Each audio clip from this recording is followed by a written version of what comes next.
مرحبا السلام عليكم. أنا اسمي جيف براون وأنا مدرس إسباني. بس دلوقتي أنا بتكلم العربي. ليه؟ زي أنا بتكلم العربي. من سنة بالظبط أنا ما كنتش أعرف العربي. أنا ما كنتش أعرف ولا كلمة بالعربي. ودلوقتي أنا بتكلم العربي كويس. مش كويس أوي، مش كويس جدا، مش مية مية أكيد. بس أنا مبسوط مع العربي بتاعتي. في الفيديو ده أنا هوريكم ازاي اتعلم اللغة اللي انتوا عايزينها. بس في الفيديو ده انا عايز ان انتوا بيشوفوا الطريقة مهمة ان اتعلم اللغة اللي انتوا عايزينها. انا مش ذكي قوي، انا مش اوكارينو، انا مش ساحر، انا شخص عادي زي انتوا جاهزين اتعلم اللغة اللي انتوا عايزينها؟ أنا جاهز. يلا بينا، يلا نتعلم اللغة الجديدة.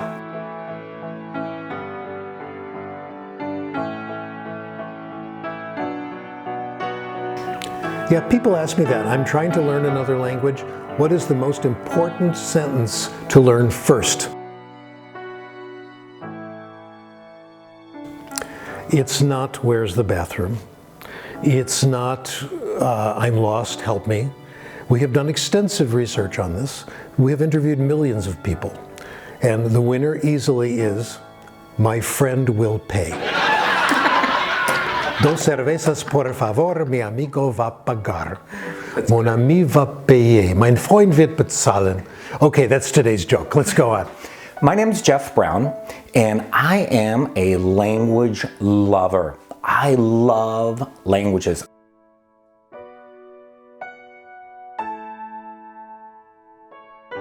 I've decided to make this video because I'm going to show you, or I want to show you guys, how to learn or how to acquire the language of your choice, the language of your dreams in 1 year.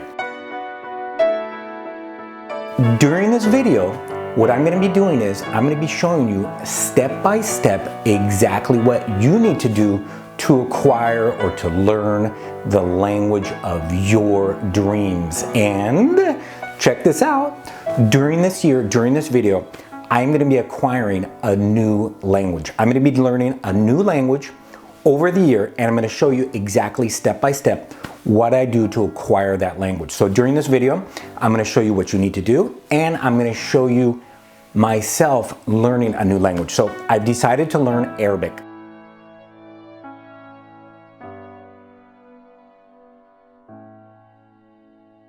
I chose Arabic because Arabic, from what I understand, from what I hear, is an extremely difficult language. So let's talk about the name of this video for a sec. The name of this video is called How to Learn or Acquire Any Language in 1 Year Guaranteed. Now, that's actually not true. I'm not going to teach you how to learn anything. I'm going to teach you how to acquire a language. I'm going to show you how to acquire a language much like a baby acquires his or her first language. So let's take a minute and let's talk about the difference between learning versus acquisition. Acquisition and learning, I get the credit for both of these terms, but I didn't really invent them. Acquisition and learning was kind of an informal use. Wallace Lambert of Canada used it. Acquisition means picking up a language, subconsciously absorbing the language, having a feel for it. Learning means what we did in school, knowing the rules, being able to consciously remember what they are, talk about them, etc. And the big breakthrough is that they're different, and that acquisition is much more powerful than learning, which came as a big shock to me because I love grammar. So how do babies learn? Well, we know for a fact that babies don't learn language, they acquire language. Babies acquire language naturally, subconsciously, spontaneously, without even thinking about it. They acquire language through what's called comprehensible input. So comprehensible input is the input that you get if you are a native speaker child growing up in any culture. The language that adults and caregivers use with you and other siblings and other children, all other humans, is comprehensible input. So that kind of input eventually creates acquisition. We acquire language from that kind of input.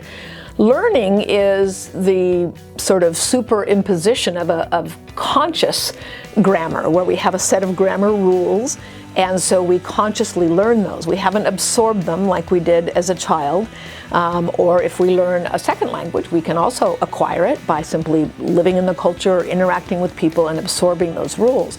But learning is what's traditionally been done in classrooms, where there's not a lot of acquisition going on. Instead, what's happening is students are expected to memorize grammar rules and then somehow apply those when they speak. In the reviews of the research I've looked at, the studies that claim grammar worked in their experiments, kids who had grammar did better. In every condition, every study, those conditions were met. They were students who liked grammar, who were advanced students who had studied lots of grammar. They were thinking about rules, they had studied the rules, and they had lots of time.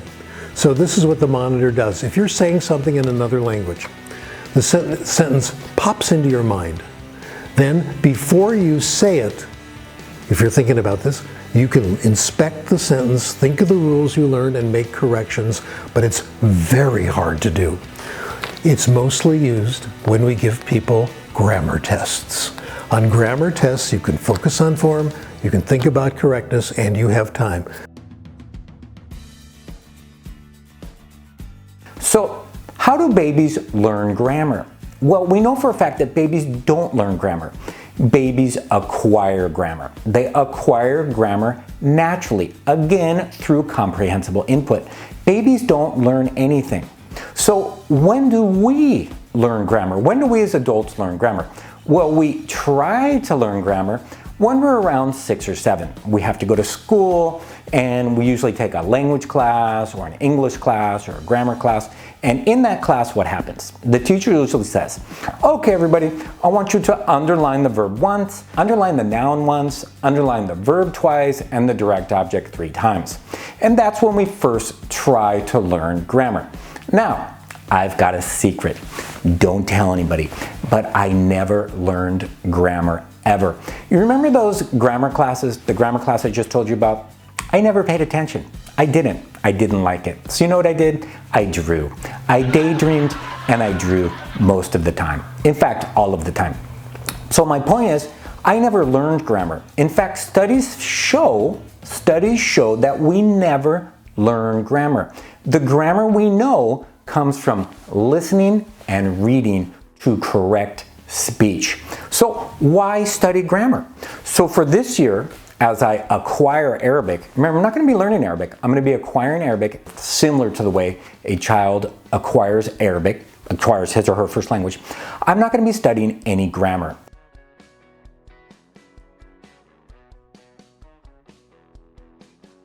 Now, there's a lot of you out there that love grammar. I know. I've met some of you.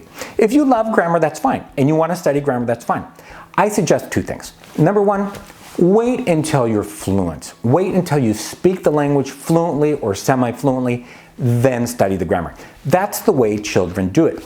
Or what you could do is just browse grammar. Maybe 1 minute a day, maybe 2 minutes a day. Just look at it and that's it. So if you study grammar, it actually hurts. There's a hypothesis called the monitor hypothesis. And what the monitor hypothesis says is this: if you study grammar, you study grammar, when you go to speak the language, you're gonna think of the grammar first, and it's gonna get in the way. It's gonna hinder your natural production of the language. So once again, for this year, forget about grammar. Do not study grammar. If you wanna do grammar, fine, browse grammar. 1 minute a day, 2 minutes a day, etc. 99% of your focus should be on comprehensible input. Those are things you hear or things you read, not on things you write and not on things you memorize. So when I speak French, I don't generally worry about grammar, but there's a few things I like to show off. Like I make the past participle agree with the pronoun la chose que j'ai prise, and I can think about it and monitor it, and those little things there. But I've acquired a lot of French already, so it's easy to do. We're making students monitor everything, and they've acquired very little. Okay, so let's talk about teaching methods. There are probably 100 different teaching methods out there. And is there a teaching method which comes closest to the way a child or a baby acquires his or her first language? And the answer is yes, there are two. The first one is called the natural approach, and the natural approach was invented in the 1970s by doctors Stephen Krashen and Tracy Terrell. Stephen Krashen is from USC, and Tracy Terrell is from UCI, which is UC Irvine. So basically what happened in the 1970s is doctors Krashen and Terrell got together and they said, hey, let's see if we can design a teaching method for foreign language classrooms where the students acquire the language similar to most closest to the way a baby acquires his or her first language. So the natural approach was born. In a nutshell, basically in a natural approach classroom, this is what happens. Students don't get any grammar instruction. So there's no explicit grammar instruction at all. There's no verb conjugation, there's no fill in the blanks, there's no indirect object pronouns, preterite, subjunctive, etc. None of that. Students acquire grammar naturally, similar or exactly the way a baby acquires his or her first grammar. Secondly, there's no correction. So in a natural approach classroom, students are never corrected. And we'll talk about corrections later. And number three, in a natural approach classroom, the language is entirely done in the target language. So there's very little, if not any, English in the classroom. I would say at least 90% target language, 10% English only in emergencies, only when you really, really have to. The second teaching method is called TPRS. And TPRS is used mainly in high schools and elementary schools and middle schools. And I love TPRS. So TPRS stands for Teaching Proficiency Through Reading and Storytelling. Oh, I love TPRS. And so basically what TPRS does is, just the way it sounds, students acquire the language through storytelling. Storytelling, lots of stories, and then they augment that or they reinforce that with reading. So the class revolves around storytelling, and then after the story, there's reading to accompany the storytelling, or they read at home. So a lot of stories in the classroom, a lot of reading at home, etc.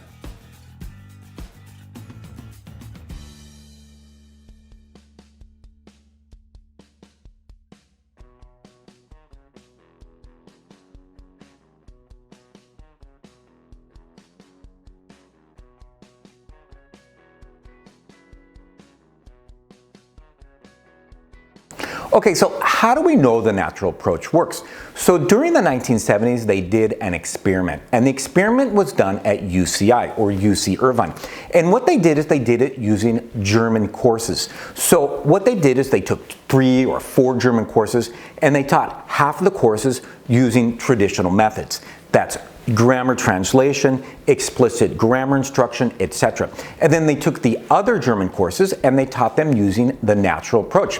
And then at the end of the semester or the end of the year, they tested the students, and the results were astounding. The natural approach students scored higher on almost every level. The natural approach students remembered more words, and they were able to speak for a longer period of time. Now, more recently, another test was done, and it was done by an instructor named Dr. Beniko Mason. Dr. Mason is a professor of English in Osaka, Japan. And what Dr. Mason does is she teaches using story listening. Now, story listening is a wonderful form of comprehensible input. So, the natural approach, storytelling, story listening, they all go together hand in hand. So, once again, Dr. Mason, she did this test. She taught half of her courses using traditional methods, and then she taught the other half of the courses using story listening or comprehensible input. And then she tested them after 5 weeks to see how many words they would remember. And again, the results were astounding. The traditional approach students remembered 36% of the words, and the story listening students, or the comprehensible input students, remembered 75% of the words. That's huge. That's 100% difference. So, you know, over the years, many tests have been done. The natural approach versus traditional approach, TPR storytelling, story listening, etc., versus traditional methods. And the natural approach, storytelling, story listening, has beat to traditional methods in every case.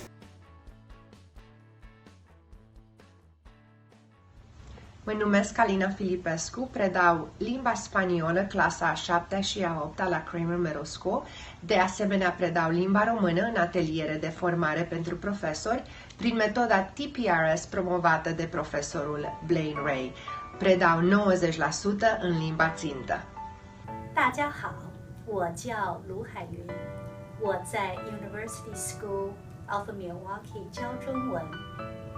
至少90%的时间，我都在用目标语教学。 Здравствуйте, меня зовут Елена Ермин, я преподаватель русского языка в Гроссман колледже, и 90% моего класса я преподаю на русском языке. مرحبا، الأستاذ زياد من GSA Academy، وأنا أستخدم العربية في الصف حوالي 90% من الوقت. You should have the illusion that the class is entirely in the target language. But using English here and there for help, etc., is perfectly fine. You do too much of it, you're not getting any comprehensible input. And you're going to wind up easily doing 90%, easily doing 95%. You probably wind up doing 98%.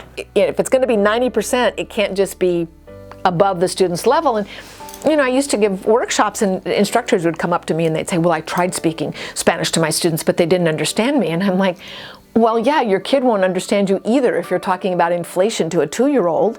You know, you have to talk about their brand new shoes, you know, and the toy truck they're holding, or, you know, the cute bow they have in their hair. I mean, you have to bring it down to their levels. And it's a lot of work. It's way, way easier to just give them a bunch of grammar exercises.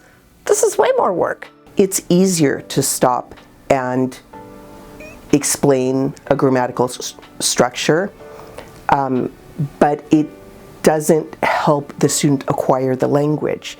So it's an easier process, and if you fool yourself into believing that this easier process actually achieves the same results, you're going to try to do that process.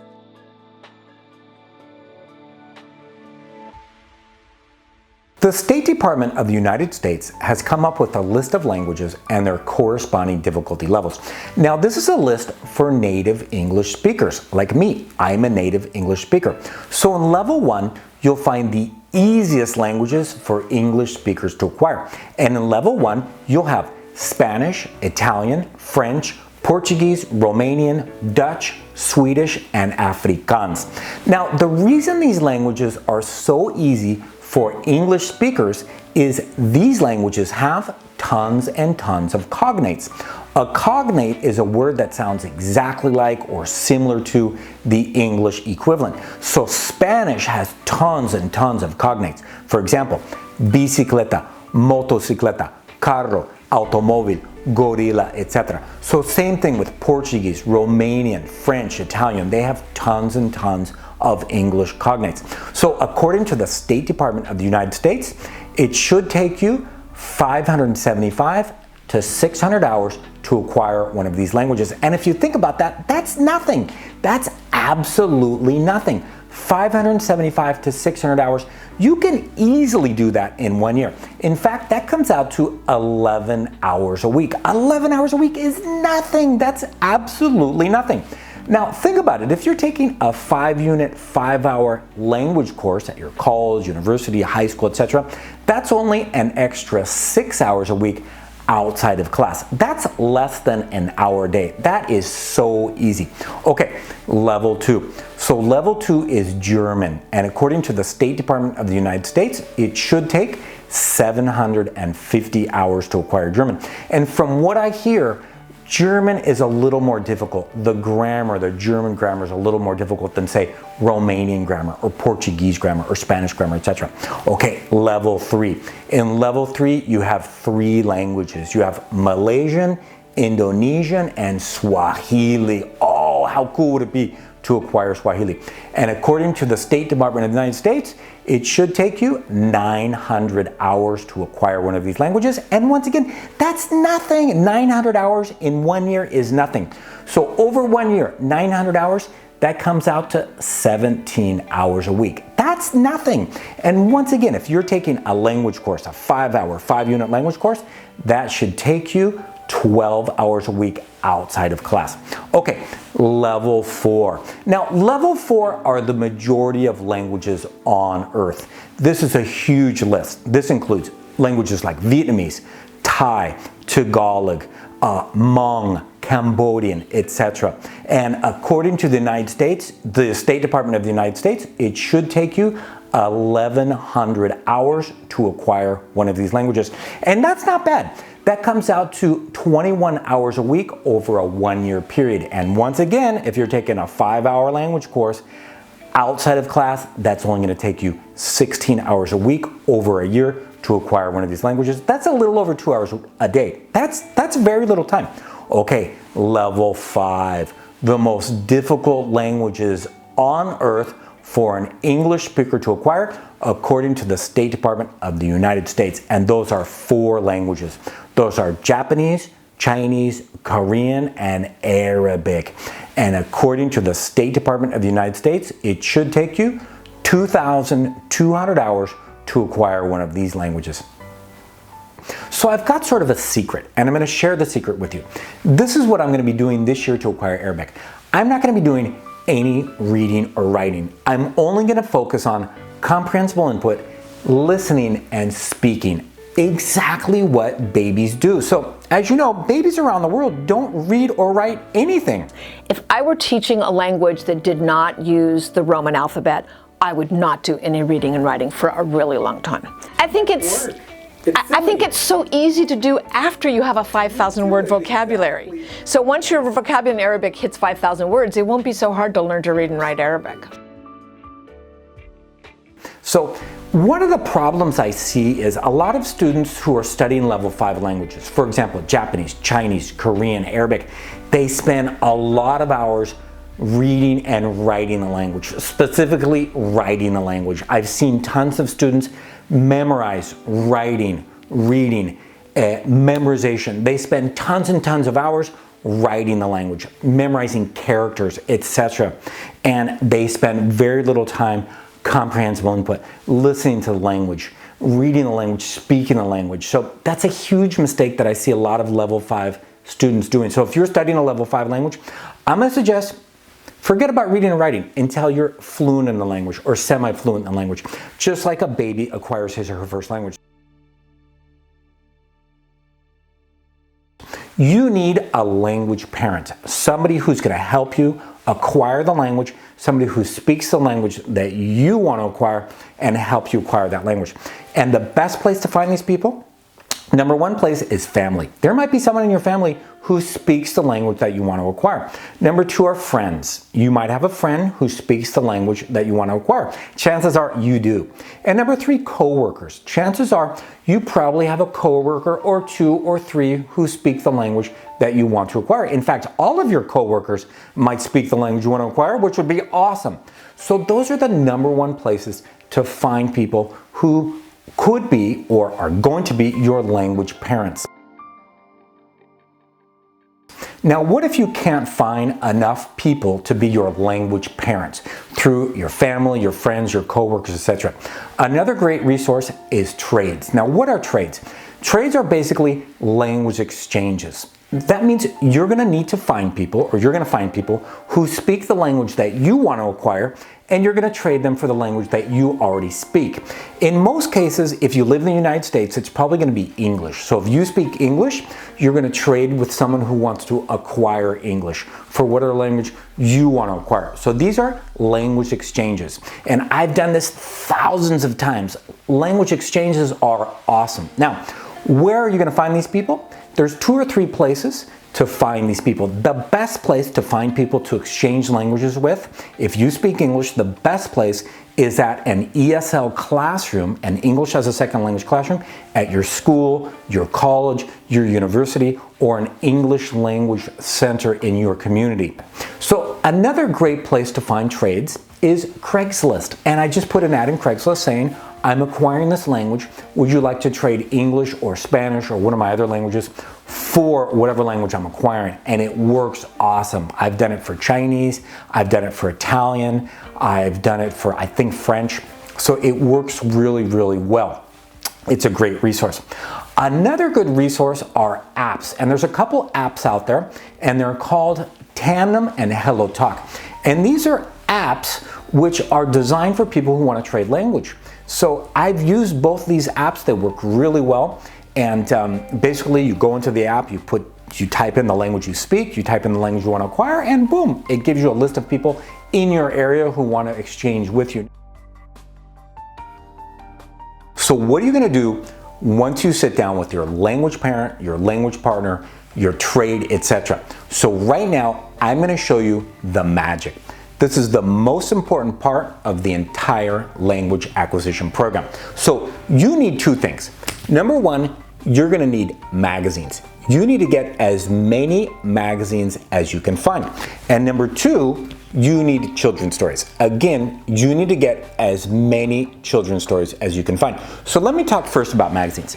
So it doesn't matter what language the magazines are in, and it doesn't matter what language the children's stories are in. The important thing is that the magazines have tons and tons of pictures. Now this magazine is Sunset Magazine. I love Sunset Magazine for language acquisition. And the reason I love Sunset Magazine is it has tons of great pictures. Sunset Magazine is a travel magazine, which means it's going to have pictures related to travel, food, clothing, accessories, ads, etc.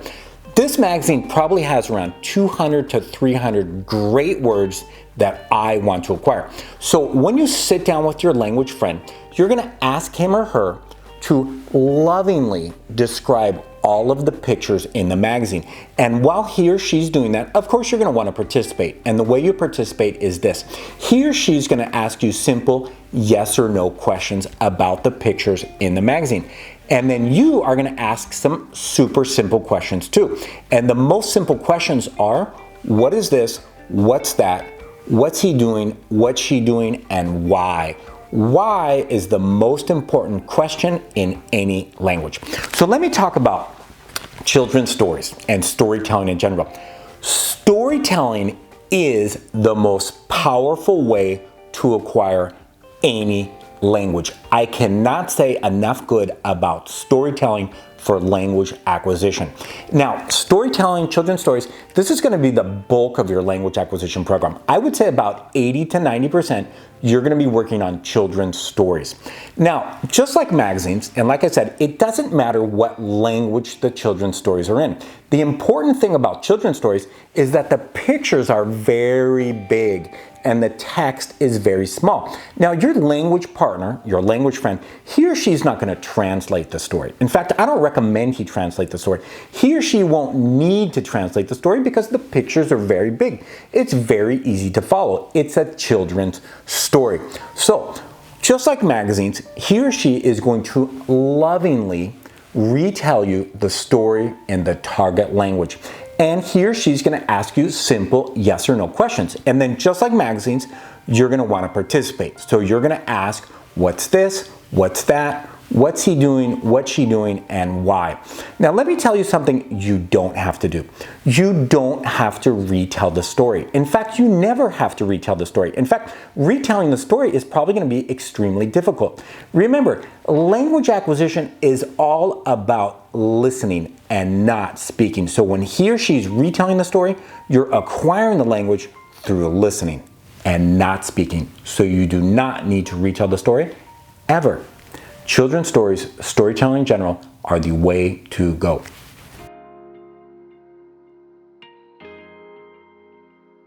So once you sit down with your language parent, your language partner, etc., you need to tell them that you have 3 or 4 very important rules. So rule number 1 is no English. You need to tell that person, you know what, during our language session, during the hour or two we're together, please don't speak any English at all. Now, if you don't understand and I don't understand, you have 2 or 3 options.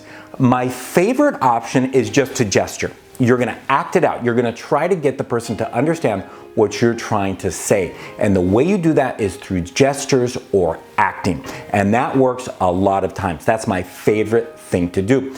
Number 2, if you don't understand and I don't understand, you're going to draw. I always bring pencil and papers to all of my language sessions, and I love to draw. Drawing is so important because remember, I want to stay away from English at all costs. I want to stay in the target language about 99% of the time. Now, if you want to do 5% English, that's perfectly fine. I'm going to do about 99% target language, and I'm only going to speak English about 1%, and that's just during emergencies. So, no English. You're going to gesture or you're going to draw. Now, if at any time you don't understand and I don't understand and we're stuck, we're going to use the term "it's not important." So we're going to say that in the target language. We're going to say, you know what? It's not important. Let's move on. Let's go to the next topic. Let's turn the page, etc. So in the target language, it's not important, and we just move on. That's rule number 1, no English. Rule number 2 is no grammar. So I'm going to ask my friend, I'm going to say, you know what? During this 2 hours or hour or 30 minutes, whatever it is, please don't teach me any grammar. Don't say because it's a girl we say it this way, because it's a boy we say it this way. If there's a group of people we say it this way. No. Remember, I'm going to be acquiring grammar naturally, like a child acquires his or her first grammar. So once again, rule number 1, no English. Rule number 2, no grammar. And rule number 3, no corrections. So I'm going to ask my friend, and you're going to need to ask your friend, please don't correct me at any time. And the reason is correction does not work. It's basically a waste of time.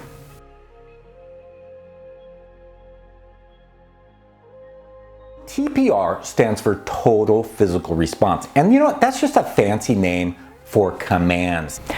So TPR stands for total physical response, and it's learning a language through movement, acquiring a language through movement, it is really considered, and it is, experience shows and science shows that it's one of the most powerful teaching techniques that we can use in a classroom. It is, we use TPR every time we present language meaningfully with movement. Every foreign language acquisition program should include lots of TPR or lots of commands. So let me tell you how it works. So basically what you're going to do is when you get with your language parent or your language partner, your trade, whatever you're with, ask that person to give you a list of commands or verbs or actions. So basically you're going to have your friend tell you just a list of commands. So eat, drink, jump, sleep, dance, sing, complain, talk, turn around, jump, run, anything like that. You want to get up to about 100, 200, 300. See if you can do up to 500 commands eventually. I like to do about 50, maybe 100 on one session. So you don't even need to leave your seat to do commands. I like to use my fingers. So what I do is I go like this. I go jump, walk, run, turn around, sit down, stand up, dance, talk, yell, complain, look, watch TV, turn the TV on, turn the TV off, cry, laugh, ha ha. You can do upwards of 1,000 different commands without even leaving your seat. It's like osmosis. So reading is fantastic. The other great thing about reading is that you can so tailor it to the student's interests. It's one of the first things that I recommend to students right from the beginning.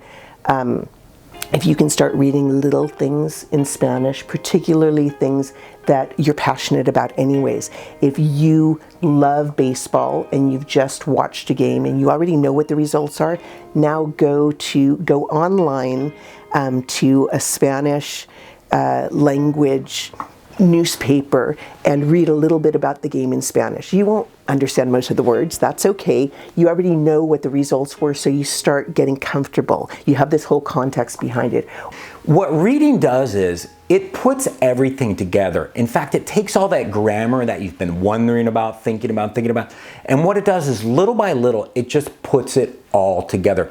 It's almost like you have this puzzle and it just makes the pieces in the puzzles just really smooth. It smooths out the pieces in the puzzle so you can put that puzzle together easily. And you're like, oh, okay, I get it. Because remember, a lot of our grammar the grammar I've acquired has come from reading. So reading is hugely important.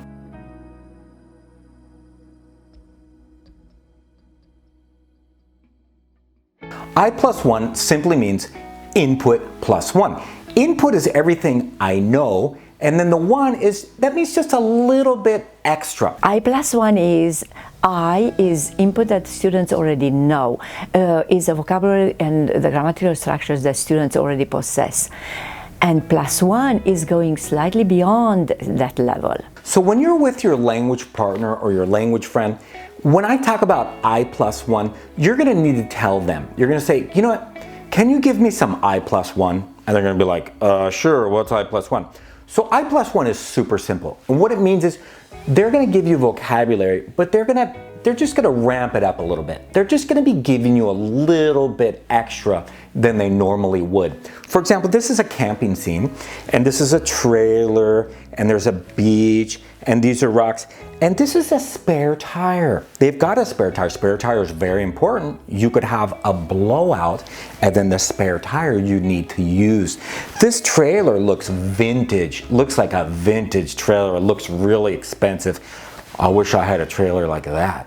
So that's an example of I+1. You never just want to jump in and say, trailer, beach, grass, sun, water. No, you want your partner to give you this loving explanation. Again, like you're the baby and he or she is mom or dad. One of the things, though, that is definitely lacking in the online environments that I looked at is the group interaction. So much of language is not just the words that we're saying to each other. We communicate through our tone, we communicate through our gestures, we communicate through the space that we occupy and the way we occupy it. And when you have a group of students working together in person, there's communication that is facilitated by those other factors. Ineffective. How's that? And I recommend the work of a guy named John Truscott, Truscott. His articles, a lot of them are available online. Just look at John Truscott. He's a professor of English in Taiwan. Whenever I go there, I like to see what he's doing. He has reviewed the literature on correction more thoroughly than I have. I've done my best, but John has done a better job. Over and over again, it is not effective. You make a mistake, someone corrects you, you're supposed to change your idea of what the rule is. So I could say, j'ai allé, and the person says, no, je suis allé. I say, oh yeah, that's right. The verb to go takes, this auxiliary and not the other one. It's supposed to do that. In reality, it only works when the rule is very, very simple and you've studied it. You've time to think about it and you're focused on form. So it's the same constraints as grammar. And when correction does work and when formal instruction does work, the effect doesn't last very long. It fades away after a few months. Most of the gain is gone. So every year, students ask me what I think about Rosetta Stone and apps. And when I say apps, I mean Duolingo to be specific. So let me talk about Rosetta Stone first. With Rosetta Stone, I've got some good news and some bad news. And I'm gonna start off with the bad news first. The bad news is, first off, Rosetta Stone is super boring. It is so absolutely boring. I cannot use Rosetta Stone for more than 5 minutes because I am so absolutely bored. Rosetta Stone, secondly, Rosetta Stone is missing one thing. Rosetta Stone is missing the people. There are no people. I need people. I need conversation, I need interaction, I need nonverbal communication, I need laughter, I need all of that, and Rosetta Stone has none of that. Rosetta Stone is basically a digital flashcard game where they go, here's a dog, here's a cat, here's two dogs, here's two cats, and you have to guess using the pictures.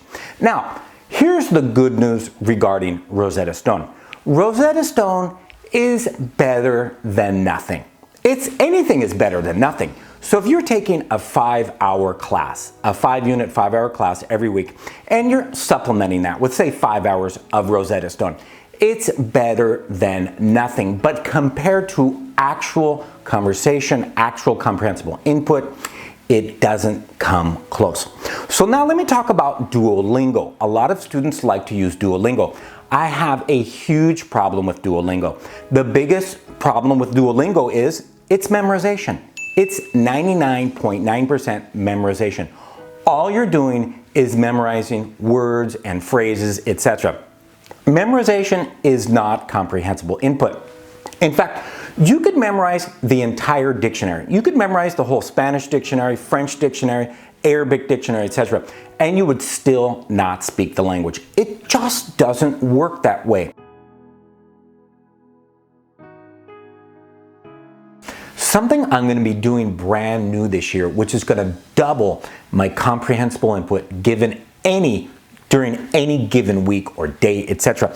And it's called the mobile phone. So what I'm going to be doing is I'm going to be using the recording device on my mobile phone. All phones have some kind of recording device. And what I'm going to be doing, this is the first time I'm going to be doing this. I'm going to be recording all of my sessions, my interactions with my teachers, my friends, my language partners, my trades, etc. And then just during the week, maybe a half hour before I go to bed or an hour a day in my car, I'm going to listen to those recordings over again. And that is absolute comprehensible input. It doesn't matter that I've heard it before. In fact, it's important that I hear it again. So I'm going to do that over and over and over again.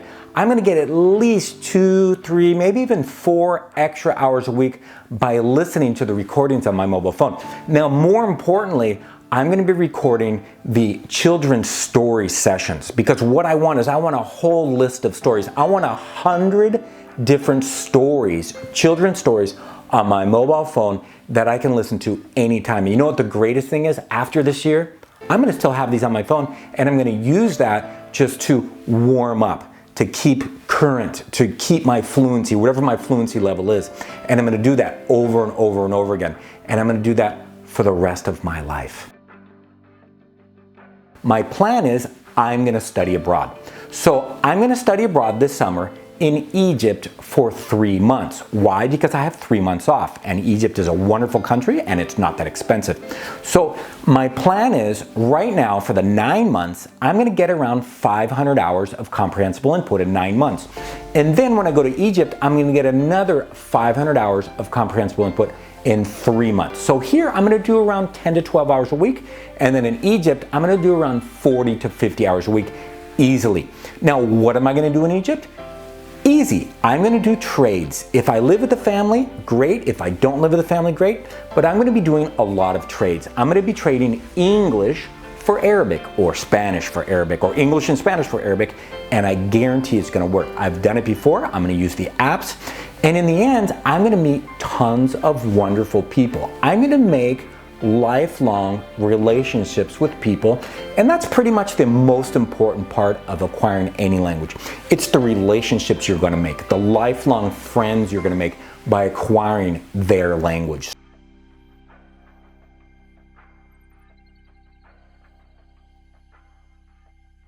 Today's my first day. I don't speak any Arabic. You know that, I know that. I know to say hello. Salam alaikum. Salam alaikum. While we're doing our lesson today, you're going to be doing 90% of the talking. And you're going to say yes or no. So you're going to teach me something, and then you're going to say yes or no. You're going to say nam or la. Nam or la. Okay, so today's lesson is going to be on clothing and colors. Just clothing and colors, okay?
So I know all 500 words. I don't need to think. Camera, nagafa, lambda, tarabesa, kursi, bataneya, كتاب, عربية حلوة, عربيتي, كتابي, كلب, كلبي, بيسيكليتا, سرير, لامبا, جنينة, بيتي, etc. So I've got the words.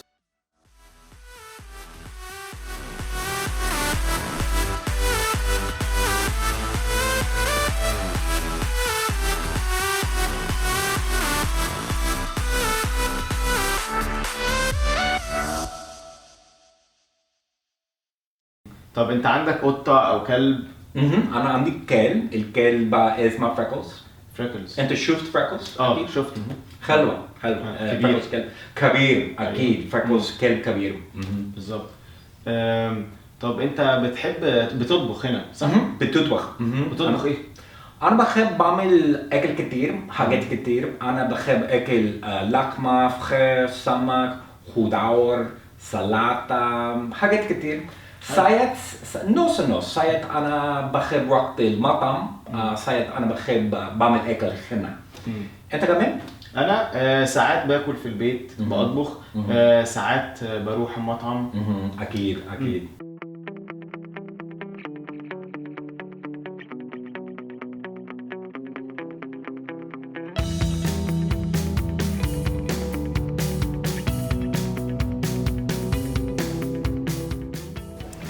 هاي زف، ازيك؟ ازيك؟ عامل ايه؟ أنا كويس. أنت كويس؟ كويسة؟ انا كويسة. أوكي. كله حلو. انت دلوقتي احنا النهارده اخر مرة مع بعض. أكيد. بقالنا أكيد. 200 ساعة. 200 ساعة. 200 ساعة. ساعة كتير ها؟ ساعة كتير. أنا عارف. أنا عارف.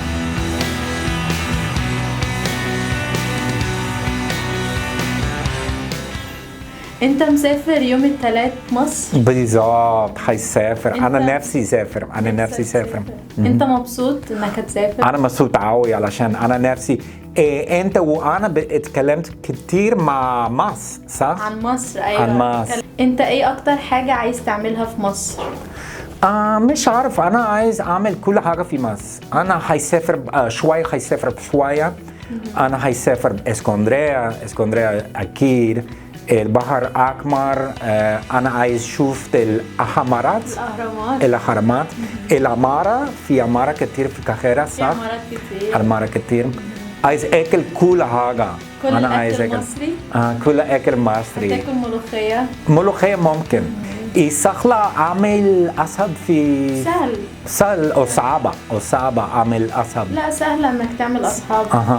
لو رحت القهوة او رحت مطعم او اي حاجة هتلاقي كل الناس بتتكلم معاك. اوكي فكرة كويسة. انا اعمل ايه لو ناس عايزين بس تتكلم انجليزي معي؟ بس تتكلم انجليزي انا؟ كلهم عايزين نص وقت عربي نص وقت انجليزي. بالظبط. انا عايز اقول لو سمحت انا اسف انا مش اتكلم انجليزي.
بس أنا زعلان دلوقتي. أنا زعلان عشان أنا فاضل أسبوعين أنا هرجع أمريكا. أنا عايز أقعد هنا. أنا مبسوط جدا هنا. هنا في حاجات كتير. أنا بحب كل حاجات في القاهرة، مثلا الناس، المطاعم، الفخفخينة etc. أنا بحب كل حاجة هنا. أنا مبسوط جدا هنا عشان في ناس كتير طيبين. أنا زعلان جدا. أنا عايز أعيط. القاهرة حوشاني. القاهرة حوشاني. الناس حوشاني. الفاكهة حوشاني. الدوشة لا. الدوشة ما حوانيش خالص. الدوشة لا، بس الناس، الأكل، المكان، البيت، العربية، كله حوشاني.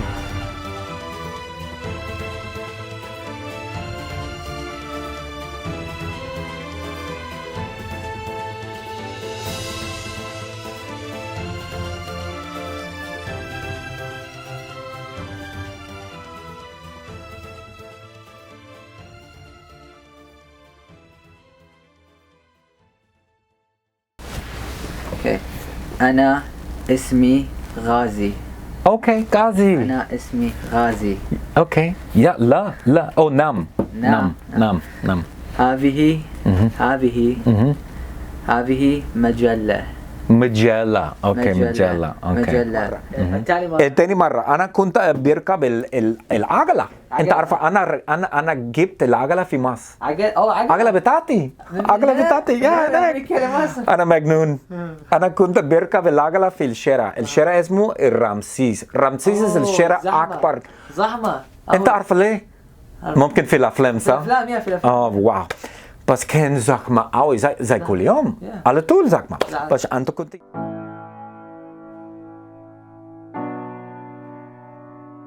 Marhaba, Assalamu alaikum. I just want to take a minute and I want to thank you. I want to thank you for sharing in this experience. I want to thank you for sharing in my experience of acquiring another language. And what I want you to do is I want you to go away with two things right now. Number one is this. You know, when I speak another language, whether it's English, Spanish, Italian, French, Vietnamese, Chinese, or Arabic, I don't think when I speak. In fact, I don't want to think when I speak. I just want to speak naturally without thinking. And you know, a lot of people, they tell me, oh, you are so smart. That's how you're able to acquire so many languages. And you know what?